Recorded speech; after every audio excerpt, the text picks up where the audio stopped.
오늘 우리에게 주시는 말씀은 신약성경 야고보서 3장 1절에서 12절입니다. 야고보서 3장 1절에서 12절입니다.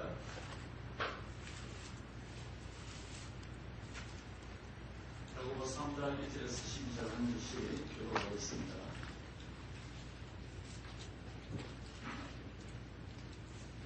3장 1절 먼저 제가 읽겠습니다. 1절에서 12절까지 교독합니다.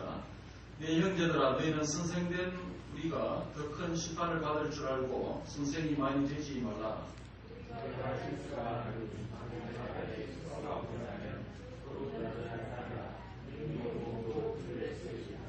우리가 말들의 입에 재갈 물리는 것은 우리에게 순종하게 하려고 그 온 몸을 제어하는 것이라.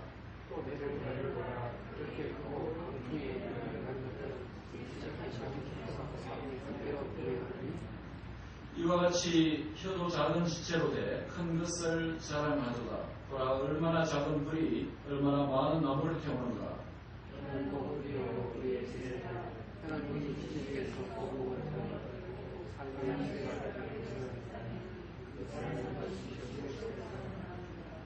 여러 종류의 짐승과 새와 벌레와 바다의 생물은 다 사람이 길들일 수 있고 길들여 왔더니와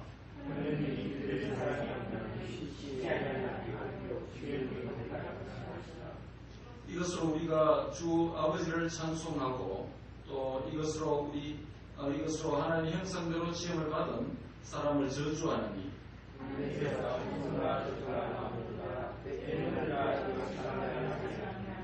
샘이 한 구멍으로 어찌 단물과 쓴물을 내겠느냐. 내다가 어찌 나무가 강남들을 또 나무가 무화과를 내겠느냐. 어찌 단물이 나무를 흘리지 못하느니라. 야고보서를 강의하고 있습니다. 오늘이 야고보서 강의 7번째 시간입니다. 지난 시간에 믿음 플러스 행함이라는 말씀을 선보였습니다. 믿음 마이너스 행함, 이것은 죽음이라는 등식을 말씀드렸습니다. 야고보서 2장 26절의 표현대로 하면 영혼 없는 몸이 죽은 같이 행함이 없는 믿음은 죽은 것입니다. 즉 믿음 마이너스 행함은 죽음이다라는 것입니다. 행함이 없는 믿음의 한 전형적인 형태는 혀를 잘못 사용하는, 혀를 잘못 행하는 방식으로 종종 표출될 수 있습니다. 소위 말만 한다는 것이죠. 또는 말은 잘하네 라고 칭함을 받는다는 것입니다. 우리 기독교 신앙에서 믿음의 대상과 그 내용은 하나님 자신과 그분의 말씀입니다. 하나님과 말씀에 대한 믿음을 가졌다면 하나님의 뜻과 그 말씀대로 행함과 실천을 통해서 그 믿음을 증명해야 죽은 신앙이 아니고 살아있는 신앙이다라는 것입니다. 그런데 말씀을 행하고 실천하기보다는 말 또는 혀로 신앙생활을 다하려고 하는 왜곡되고 잘못된 방향으로 우리의 신앙이 표출될 수 있습니다. 물론 중심은 그렇지 않은데 실수로 말을 잘못할 수도 있습니다. 행함으로 신앙생활을 해야 하는데 행할 것을 안 하고 말만 하거나 또 행하더라도 잘못된 어느 생활이 그 행함의 신앙을 또 좀먹을 수 있습니다. 오늘은 이러한 복합적이고 복잡한 혀의 문제에 대해서 오늘 본문 중심으로 함께 상고하려고 합니다. 먼저 혀를 잘 다스리는 영성을 가진 자는 온전한 사람이다라는 것입니다. 오늘 본문 1절에 보면 내 형제들아, 너희는 선생된 우리가 더 큰 심판을 받을 줄 알고 선생이 많이 되지 말라라고 그렇게 말씀하고 있습니다. 이 말씀은 선생이 필요 없다, 선생 무용론을 말하는 것이 아닙니다. 선생이 필요 없다라고 말하는 것이 아닙니다. 또는 선생이나 교육의 불필요성을 말하는 것도 아닙니다. 그리고 선생이 되고자 하는 꿈과 비전을 아예 가지면 안 된다라는 그런 말도 아닙니다. 이 본문에 대해서 매튜 헬리는 신약 주석가인 매튜 헬리는 이렇게 주석을 합니다. 우리는 혀가 다른 사람들 위에 불림하지 않도록 주의해야 한다. 즉 항상 높은 자리에 앉은 사람처럼 은행을 함부로 해서는 안 되며 또 우리 자신의 판단을 다른 모든 사람들이 기준으로 삼도록 명령해서는 안 된다라고 그렇게 주석을 하고 있습니다. 그러므로 이것은 다른 사람 위에 불림하려는 선생들같이 되려고 하지 말라는 그런 말씀입니다. 남을 비난하고 고압적인 자세로 판단하는 태도를 갖지 말라는 것입니다. 그런 자는 하나님으로부터 더 혹독하고 차가운 심판을 받을 것이라고 그렇게 경고를 하는 것입니다. 그래서 오늘 이 말씀은 비판을 받지 아니하려거든 비판하지 말라. 너희가 비판하는 그 비판으로 너희가 비판을 받을 것이요 너희가 헤아리는 그 헤아림으로 너희가 헤아림을 받을 것이라고 하는 산상설교에서 말씀하신 예수님의 말씀과 맥락을 같이 한다고 할 수 있습니다. 본문 2절에는 우리가 다 실수가 많으니 만일 말에 실수가 없는 자면 곧 온전한 사람이라 능히 온몸도 굴레 씌우리라 라고 그렇게 말씀합니다. 우리에게 고압적인 선생으로 행동하지 말라는 또 다른 이유는 우리 모두가 죄인이기 때문입니다. 여기서 말에 실수가 없는 자라면 온전한 사람이라는 이 표현 안에는 말에 실수가 없는 온전한 사람이 거의 없다는 것입니다. 모든 사람은 말에 실수를 할 수 있다는 것입니다. 이 말은 우리 모두가 죄인이기 때문에 근본적으로 이 온전한 사람이 되기는 힘들다라고 하는 부정적인 의미를 1차적으로 담고 있습니다. 그리고 동시에 이 말은 인간에 대한 이러한 비관론과 절망만을 말하는 것이 아닙니다. 말씀과 성령의 능력 안에서 우리의 혀가 점점 성화되어야 하며 또 그렇게 될 수 있다라고 하는 긍정적인 의미와 소망도 함께 담고 있습니다. 그러므로 우리 자신은 온전한 사람이 아니라는 것과 혀의 성화가 절대적으로 필요한 자라는 것을 깊이 인식해야 되는 것입니다. 우리 자신의 연약함과 죄인됨을 깊이 인정한다면 다른 사람을 판단하고 정죄하는 일은 좀 더 줄어들 수가 있기 때문입니다. 만약 스스로 의롭다고 여기는 사람은 하나님 앞에서 자신의 정체성을 속이게 되는 것입니다. 예수님 당시에 스스로 지혜롭게 여기며 스스로 온전한 사람으로 여겼던 한 사람이 있었습니다. 마태복음 19장 16절에 보면 어떤 사람이 주께 와서 이르되 선생님이여 내가 무슨 선한 일을 하여야 영생을 얻으리까? 라고 질문했습니다. 우리 지난주에 보았던 말씀이죠. 여기서 이 청년이 보여주는 두 가지 캐릭터 또는 두 가지 정체성을 그 장면에서 보게 됩니다. 하나는 그 청년의 종교적, 도덕적 정체성입니다. 종교적, 도덕적 캐릭터입니다. 또 다른 이 청년의 사회적, 경제적 캐릭터입니다. 예수님 앞에 나온 그 청년의 종교적, 도덕적 캐릭터는 율법을 다 지켰다고 하는 자신감과 자기 의가 충만한 자입니다. 왜냐하면 그 청년이 이렇게 말하기 때문입니다. 이 모든 것을 내가 지켜 싸운 적 아직도 무엇이 더 부족합니까? 라고 당당하게 그렇게 말하는 자로 등장하기 때문입니다. 이 청년의 두 번째 캐릭터는 사회 경제적인 캐릭터인데 곧 부유한 자다. 누가복음 18장 23절 표현은 큰 부자다 라고 그렇게 되어 있습니다. 그는 그동안 그가 축적해온 부를 가지고 이웃에 관련된 계명들을 지키면서 얼마나 그 부를 잘 사용해 왔는지 모르겠습니다. 일단은 그는 예수님 앞에 나올 때 매우 자신감이 있었던 것 같습니다. 이러한 그에게 예수님께서 무엇이라고 말씀하셨습니까? 예수께서 이르시되 내가 온전하고자 하느냐. 여기서 온전이라는 단어를 씁니다. 텔레이로스라고 하는 온전하고자 할 텐데 가서 내 소유를 팔아 가난한 자들에게 주라라고 그렇게 말씀합니다. 여기서 예수님은 이 청년에게 야고보스가 오늘 본문 2절에서 사용하고 있는 이 온전함이라고 하는 텔레이로스라고 하는 이 동일한 단어를 그 장면에서 사용했다는 것입니다. 그런데 그 청년은 어떻게 반응을 했습니까? 그 청년이 재물이 많음으로 이 말씀을 듣고 근심하여 가니라 라고 마태복음 19장 22절에 그렇게 말씀했습니다. 이 동일한 사건을 기록한 다른 공감복음 두 곳을 대조해 보면 매우 흥미롭습니다. 마가복음 10장 22절에서는 그 사람은 재물이 많은 거로 이 말씀으로 인하여 슬픈 기색을 띠고 근심하며 가니라 라고 그렇게 말했습니다. 그리고 또 다른 공감복음이 누가복음 18장 23절에서는 그 사람, 거기서 어떤 관리로 등장하고 있습니다.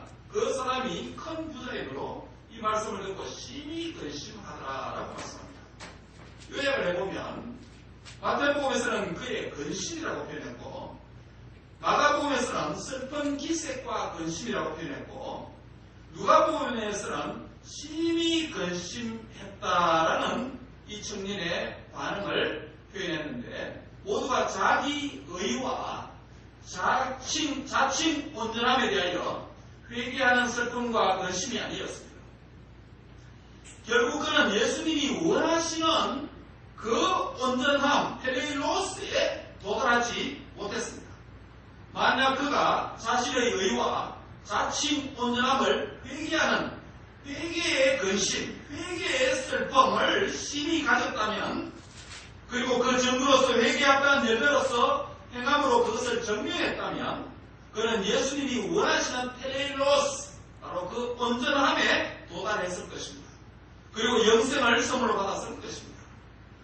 오늘 저녁, 오늘 이 말씀을 세밀하게 잘 들으시는 분들은 생각하시겠지만은 여기서 저의 포인트가 뭐냐 하면 예수님께서 그에게 언급하셨던 온전함이라고 하는 텔레일로스라고 하는 이 온전함에 대한 것입니다. 이 부자 청년 관리에게 온전함이 있어야 영생을 얻을 수 있었는데 곧 그것은 도덕적 개념이 아니라 회개하는 것, 삶을 바꾸고 고치는 것이었습니다. 그에게 있어서 그 온전함은 그의 많은 재물이 영생을 얻는데 걸림돌이 되지 않도록 예수님의 말씀에 순종한 행위가 그에게서는 온전함이 될 수 있었을 것입니다. 이 청년이 또 이 부자 관리가 가진 이 두 가지 캐릭터는 그에게 어떻게 보면 아주 큰 장점이었습니다. 물론 자기 의에 사로잡혔 것이 문제이기는 하지만 대부분의 율법의 말씀을 행했다라고 하는 것은 일단은 긍정적입니다.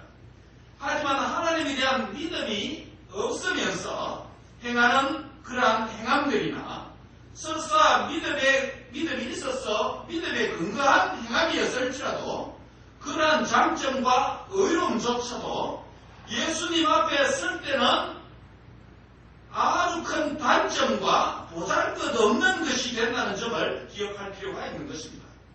이 말은 우리가 가진 아무런 큰 장점과 의로움도 하나님 앞에서는 죄인으로 벌거벗은 것 같이 적나라하게 드러나고 마는 연약한 존재라는 사실입니다.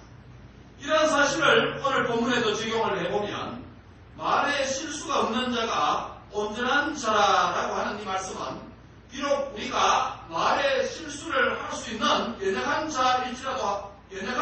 자일지라도 그것을 슬퍼하며 회개하고 고치고 그런 실수를 줄여가고 바로 잡아가는 가운데 점점 자라가는 성화의 모습을 가질 때 그는 비로소 주님이 원하셨던 그 온전함의 분량에 도달하고 있는 자라고 말할 수 있는 것입니다. 아무리 거룩한 인간일지라 할지라도 육체를 가진 자는 이 땅에서 완벽한 성화, 곧 영화는 있을 수가 없습니다. 혀를 통해 우리는 얼마든지 실수를 할 수 있지만 혀의 영역에서 자라가야 된다는 것입니다. 혀를 통한 어느 생활의 영역은 우리 자신이 온전한 사람이라고 하는 주님이 우리에게 제시해주고 있는 성화의 목표에 도달하기 위한 중요한 삶의 한 영역이 된다는 것입니다. 성화는 예수님처럼 온전한 사람이 되는 것이 그 목표입니다. 죄성을 가진 우리는 성화되어야 할 영역들이 참 많습니다. 참 많습니다. 어떤 사람은 이러한 영역에 성화의 속도가 아주 다른 사람들보다 타의 추정을 분할 만큼 빠르게 성화하는 분이 있는가 하면 어떤 분들은 또 다른 영역에 있어서 다른 사람과 비교할 때 타의 추정을 분할하는 그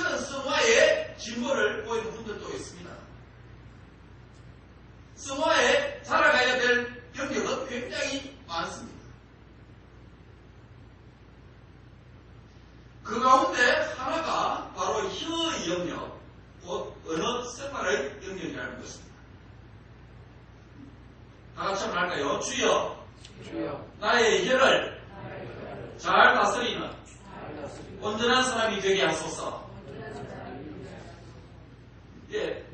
야고보는 예수님을 닮는 온전함 또는 성화의 영역에서 혀 또는 말의 중요성을 오늘 야고보서 전체를 걸쳐서 몇 번 반복적으로 강조하는데 왜 이토록 그가 이 부분을 강조하는 것일까요?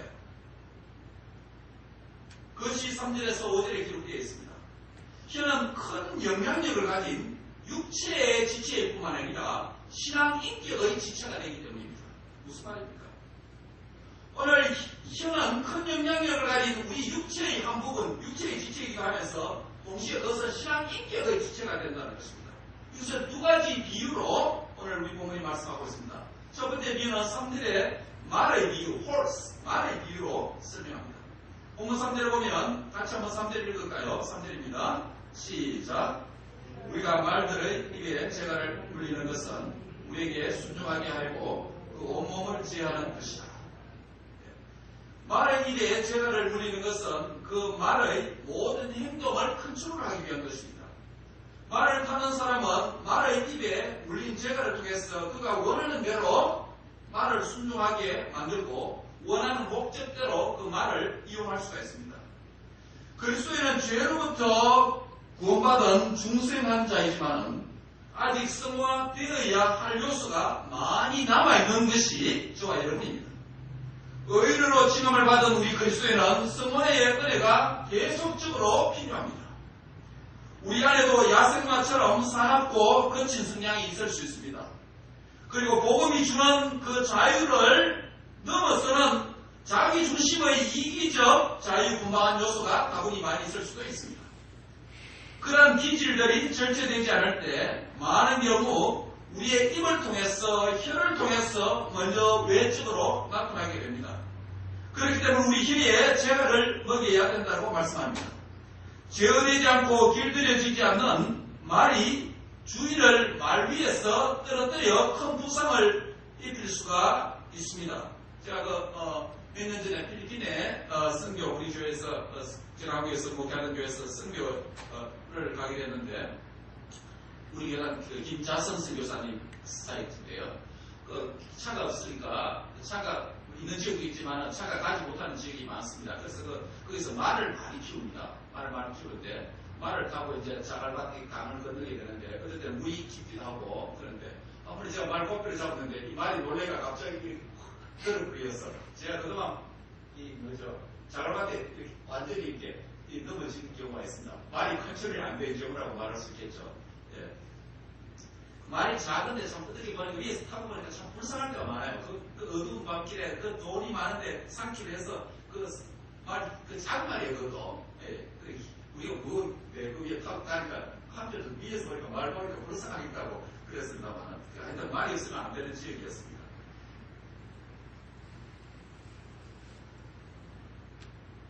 바로 말이 컨트롤 되지 않으면 말 위에서 주인을 떨어뜨려서 큰 부상을 입힐 수 있는 것처럼 절제되지 않는 혀도 그 혀의 주인에게 똑같은 결과를 안겨줄 수 있다는 것입니다. 더 나아가 혀를 만드신 하나님의 영광도 훼손할 수가 있습니다. 절제되지 않는 혀는 주변인에게도 상처를 줄 수 있으며 혀를 만드신 주님의 영광을 결국 가리게 된다는 것입니다. 두 번째 비유는 4절에서 5절에 큰 배에 있는 작은 키에다가 혀를 비유하고 있습니다. 본문 4절을 다 같이 읽겠습니다. 본문 4절입니다. 시작. 배를 보라. 그렇게 크고 광풍에 밀려가는 것들을 지극히 작은 키로서 사공의 뜻대로 운행하나니. 두 번째 비유는 큰 배가 항해하는 것은 작은 키가 조종됨으로써 사공의 뜻대로 배가 움직이고 항해할 수 있다는 것입니다. 배를 조종하는 작은 키가 배 전체를 움직이듯이 사람의 작은 혀도 그 사람의 인격 전체를 움직이는 역할을 할 수 있다는 것입니다. 그래서 아까 제가 말씀드린 것처럼 혀는 우리 육체의 지체일 뿐만 아니라 우리 신앙 인격의 지체가 된다는 것입니다. 물론 이것은 선한 영향도 나쁜 영향도 모두 포함합니다. 작은 혀는 사용하는 그 사람 자신에게 큰 유익을 줄 수도 있고 큰 손해를 끼칠 수도 있습니다. 혀에 대한 이 두 가지 비유, 말의 비유, 또 큰 배의 작은 키에 대한 비유를 통해서 혀는 하나님 나라 확장의 중요한 긍정적인 수단도 될 수 있지만 혀는 하나님 나라 확장에 중대한 악 영향을 줄 수도 있다는 것입니다. 그래서 혀의 성화와 변화는 그리스도인에게 꼭 필요하고 너무 중요한 것이라고 야고보가 역설하고 있는 것입니다. 만일 혀가 성화되지 않고 변화되지 않는다면 어느 정도의 해악을 우리에게 끼치게 될까요? 그것이 이어지는 6절에서 8절에 말씀하고 있습니다. 제어되지 않는 혀는 살인 무기가 된다는 것입니다. 한번 같이 하겠습니다. 제어되지 않는 혀는 살인 무기가 됩니다. 예, 본문 6절에 같이 한번 읽겠습니다. 본문 6절입니다. 시작. 혀는 곧 불이요 불의의 세계라. 혀는 우리 지체 중에서 온몸을 더럽히고 삶의 수레바퀴를 불사르나니 그 사는 것이 지옥에서 나느니라. 예, 8절에도 보면 혀는 능히 길들일 사람이 없나니 쉬지 아니하는 악이요 죽이는 독이 가득한 것이다 라고 매우 무시무시한 말을 합니다. 먼저 6절에서 혀는 불이다 라고 그렇게 했습니다. 그 불의 힘이 인생의 모든 수레바퀴를 불사르는 강한 화력이 된답니다.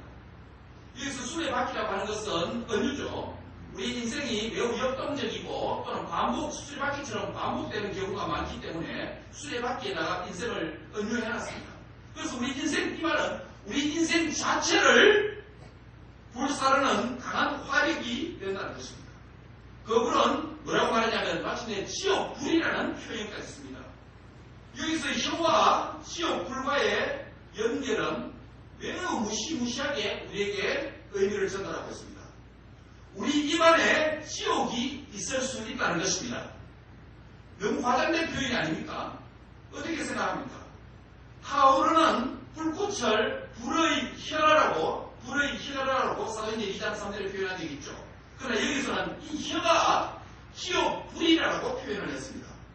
지옥불은 꺼지지 않는 강력한 심판받을 자가 당하는 그 불꽃입니다. 제어되지 않는 혀는 마치 지옥에 불로 달궈진 사탄의 무기와 같다라고 그렇게 비교하고 있습니다.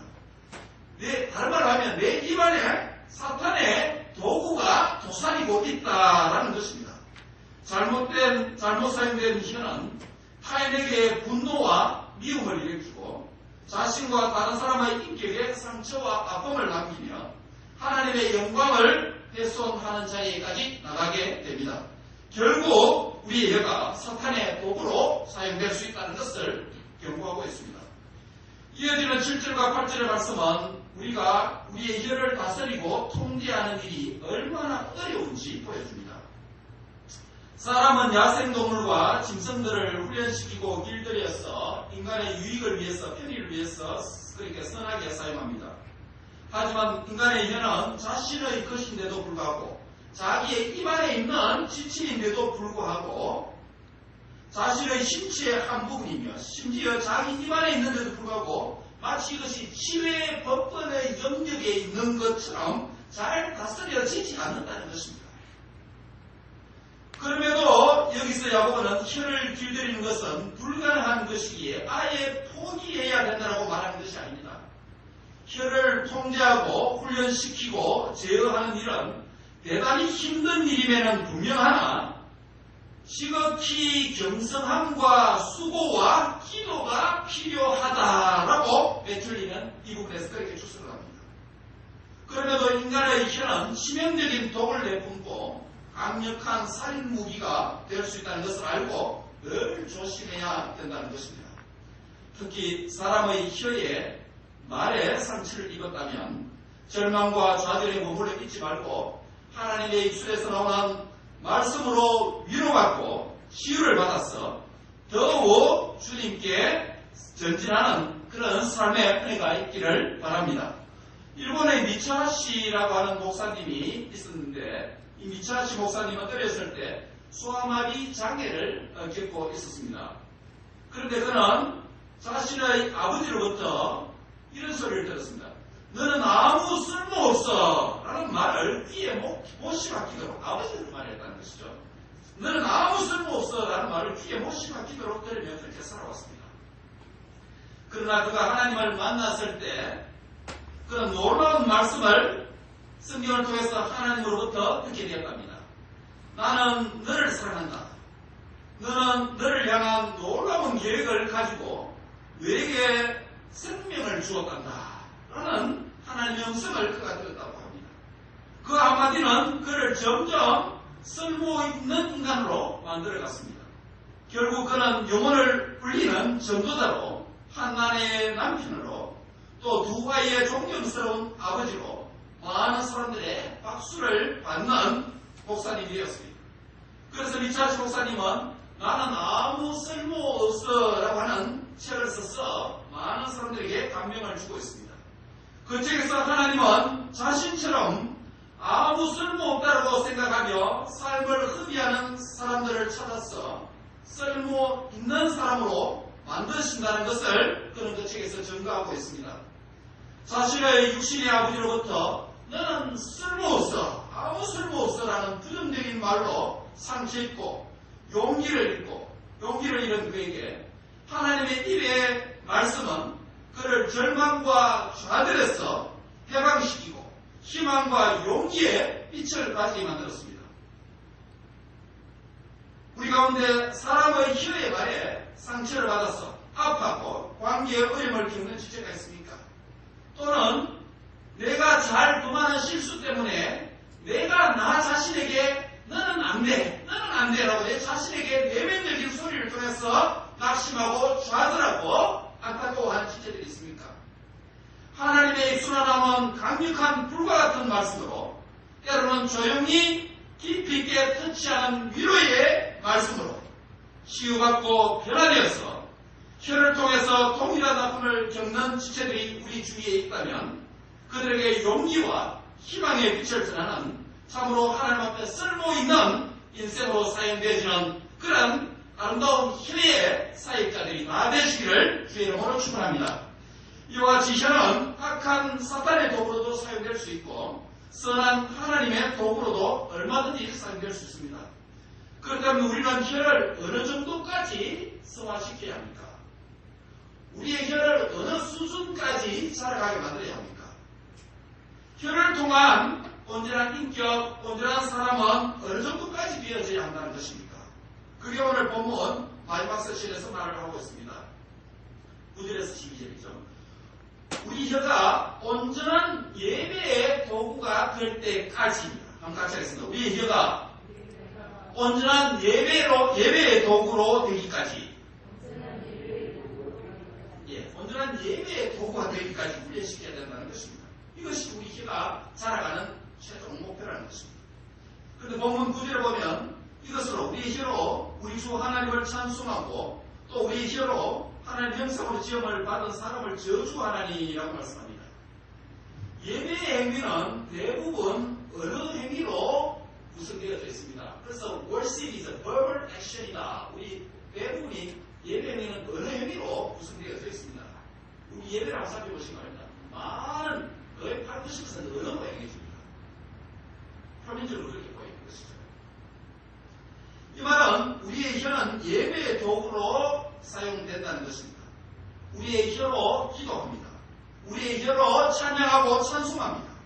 우리의 혀로 신앙을 공적으로 고백합니다. 우리의 혀를 통해서 하나님을 섬기며 예배합니다.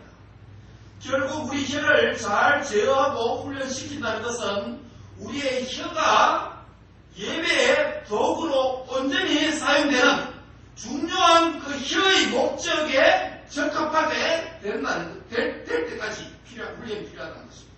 하지만 하나님을 향한 예배 도구가 되어야 할 우리의 혀가 사람을 향한 저주와 비난과 살인 무기가 될 수 있다는 것도 말씀합니다. 이러한 우리 혀의 이중적인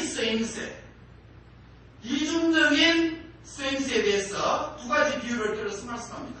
하나는 샘의 비유를 11절에서 말하고 또 한 비유는 나무 열매의 비유를 12절에서 말씀합니다. 샘이 한 구멍에서 단물과 썩물을 낼 수 없죠. 한 샘은 한 종류의 맛을 내는 샘물만 제공할 수 있습니다. 그리고 무화과나무는 무화과나무가 감람나무의 열매를 맺지 못하고 포도나무가 어떤 무화과 열매를 맺지 못합니다. 동일한 나무는 동일한 열매를 맺을 수가 있을 뿐이라는 것입니다. 이 비유와 같이 우리 혀의 잘못된 이러한 이중적인 용도로 우리 혀가 사용되지 않도록 해야 된다는 것입니다. 혀는 하나님의 영광을 위한 선한 도구로 사용해야 합니다. 예배의 도구로 혀를 바르게 사용해야 합니다. 사람을 격려하고 축복하고 칭찬하는 데 사용되어져야 합니다. 복음을 전하고 친절을 베푸는 도구로 사용해야 합니다. 우리 입은 매우 다양한 언어를 품을 수 있습니다. 그 혀를 훈련시키고 제어해야 그런 역할을 할 수 있다는 것입니다. 다시 말씀드리면 혀의 훈련 포인트는 혀의 이중성의 삶으로부터 해방시켜서 혀의 일관성의 삶으로 자라가는 것이 혀의 성화의 포인트라고 할 수 있습니다. 어느 수준으로 자라가야 합니까?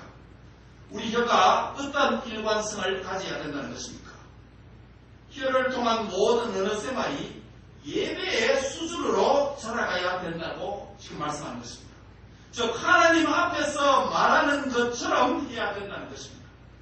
모든 장소에서 모든 시간에서 모든 말의 내용이 하나님 앞에서 말하는 것처럼 할 때 그것이 예배가 되고 혀의 성화의 절정 클라이막스라고 그렇게 말씀을 하는 것입니다.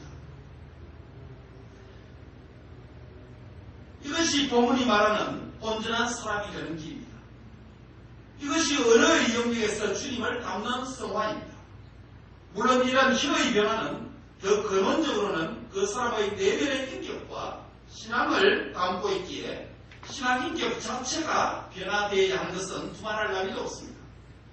말씀과 성령의 능력으로 우리의 마음이 변화되고 혀를 제어하고 훈련시켜야 합니다. 더 나아가 말씀과 성령의 도움으로 신앙 인격 전체가 성화되며 성령 충만한 선한 말의